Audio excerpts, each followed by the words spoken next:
And I've seen this problem again and again. Chances are that you're still making this mistake.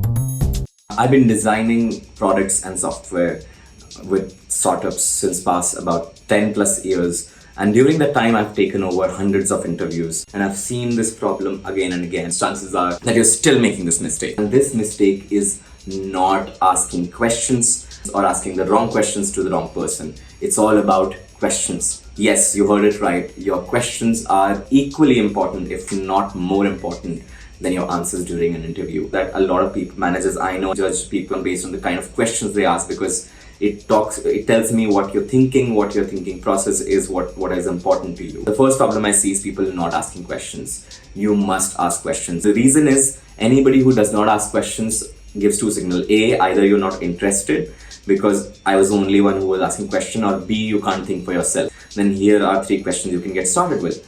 The first question you can ask is, what is the one quality that you have seen that helps people succeed in this company? The second question you can ask is, what are the top three problems I will have to solve if I get hired in this role? What are the top three problems you're looking to solve when you hire for this role? In fact, you can ask this question before even your interview. You can ask this question to HR. Most of the HR and the hiring people will know answer to this question, what the hiring manager is looking for. And it will completely change how your interview happens, because now you will understand what the interview is looking for and you can highlight those aspects of your experience. And the third question is, this X thing is happening in your industry. What do you think about it, and how is the company planning to respond? What this tells me as an interviewer is that A, you have done your research, B, you're interested. You're just not sitting in this interview just like any other company. You really have an interest and you really can understand. As many interviews you have, you can ask this question, the same question to all of them and compare the answers. Now, the second part we come to is not asking the wrong questions. Asking the wrong question at the wrong time to the wrong person, break an interview.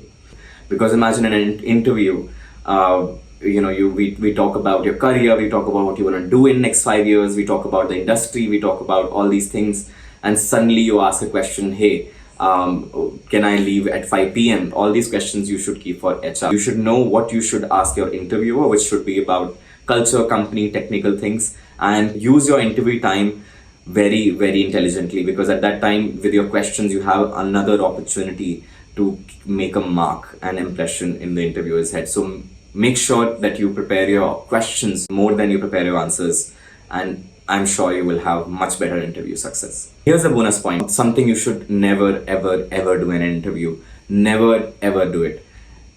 And I repeat it, never, ever, don't do it. No, don't do it, just don't do it. Never, ever talk bad about your past bosses or past work or past company and past clients. That's a big red flag that maybe I should not hire this person. An interview perspective, that doesn't tell me that that company is bad. That honestly just tells me that you are a person who's gonna go about in bad mouths. But what if you have had really bad experience and you really want to be fair? I'm not asking you to lie. In an interview process, I'm not looking for your life history. I'm not really talking about your personal life. What they're looking for is how you're gonna be in the work environment.